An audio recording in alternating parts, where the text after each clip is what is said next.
Okay, in my series of talking about our ancestors, I'm going to talk about Aunt Margaree. Beautiful morning, nice and cool and everything. But anyhow, Aunt Margaree, I was afraid of her. She was the kind of person that just said exactly what was on her mind, and she didn't care whether you liked it. She didn't butter nothing up. She didn't soften the blow. If whatever was on her mind she wanted to say, she said it. And I was grown before I understood Aunt Margaree.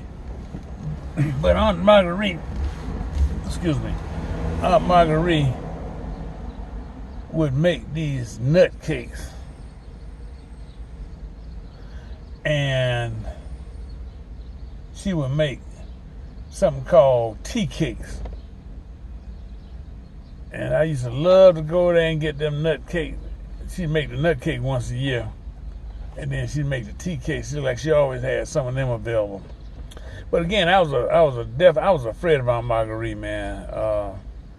Until I got grown. And this is how I knew I was grown. Wayne and I went over there one day to visit her. And she said, "Oh, y'all look like y'all about grown." So she broke out some homemade wine. And we sat there and drank that wine. And she talked stuff. Boy, I didn't know stuff that could even be talked like that. And from that point on, I had a new understanding of Aunt Margaree. And matter of fact, once a year, I would make it my business to go down there and get my nut cake. She'd make me a nut cake once a year. I'd go down and get my nut cake and my tea cakes. Now, I like the nut cake better than I like the tea cakes. Tea cakes were good, but I like the nut cake. The tea cakes wasn't real sweet, you know. But every now and then she'd give me a bottle of that homemade wine. She grew her own grapes and everything. She made her own wine.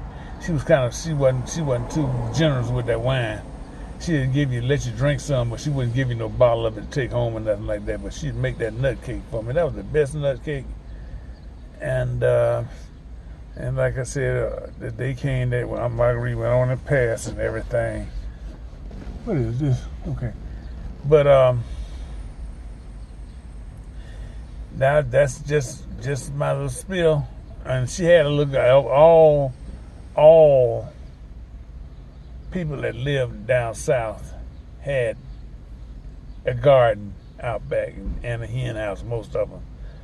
And she wasn't no exception. She had a pretty large hen house back there too. But she was another one of the people, whenever you went by her house, she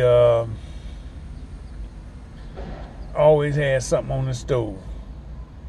I don't know, as poor as we were, and I grew up in rural down south Alabama, but whoever house we went to, I don't care how poor, and this predates wood, electric and gas stoves too. Most of them had wood burning stoves back in that day. And it was something always on the stove and looked like it was always ready. You go by there, and they ain't had no phone, so they ain't know you was coming, but you go by there, "You want something to eat?" "Yes, ma'am." And sure enough, in just a few minutes, you were eating. So that's just my memories of our ancestors, one of the 11 I call. Thank you.